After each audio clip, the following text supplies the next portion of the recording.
Halo, selamat malam buat kita semua. Kali ini saya akan menceritakan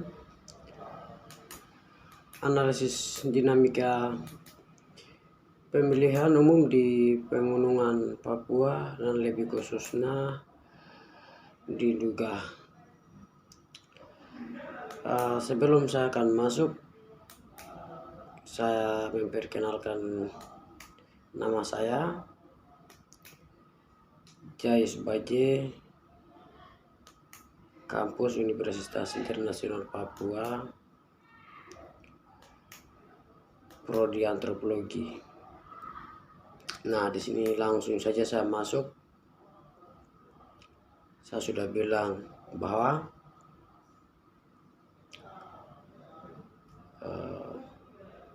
pada saat pemilihan tidak pernah baik, tapi selalu terjadi konflik kalangan rakyat. Ya, kami tahu yang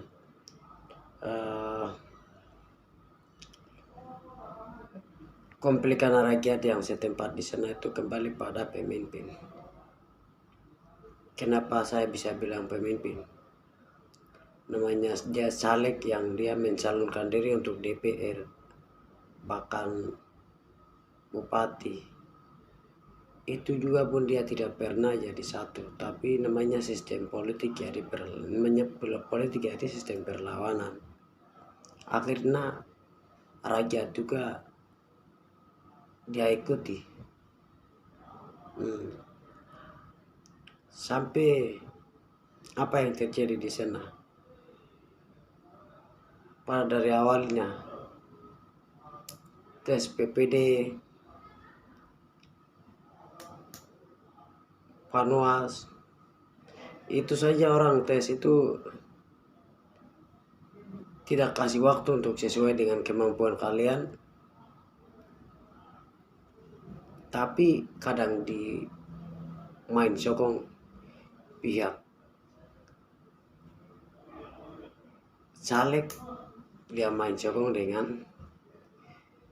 KPU, sehingga orang yang sesuai dengan dia punya kemampuan lulus dijatuhkan, dan yang main sokong orang yang tidak mampu dia dijadikan ketua Panwas, bahkan PPD. Nah, itunya sumber masalahnya. Kenapa saya bisa bilang sumber masalah? Orang yang kalah pada saat tes PPD atau Panwas, tetap dia kembali ke daerah posisi hari hanya. Ketika hari hanya itu dia posisi di sana, kembali pada hari H itu mah turun untuk coblos, bahwa turun dengan kotak suara. Nah, kotak suara itu ketika orang kalah tetap posisi di sana,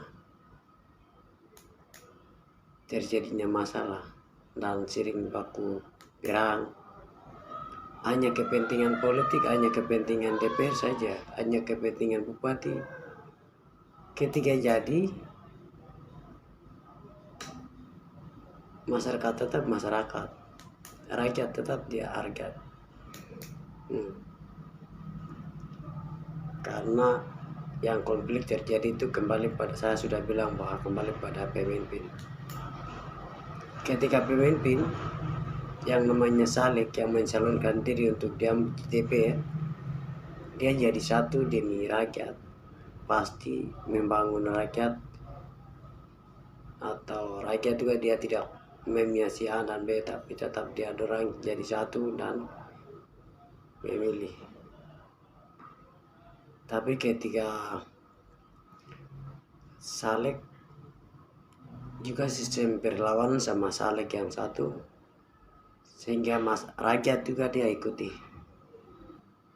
sampai terjadi konflik di mana orang pernah bilang ya lebih khususnya juga perang. Itu satunya sumber masalahnya politik. Orang bilang politik itu aman, tapi suatu saat hari H itu akan terjadi masalah. hanya kepentingan politik saja, sampai kadang korban. Mungkin itu sesingkat saya yang pernah lihat dari saya sendiri dan pernah saya mengikuti, yang saya bisa dapat ceritakan di sini. Kurang dan lebihnya, terima kasih. Sampai jumpa.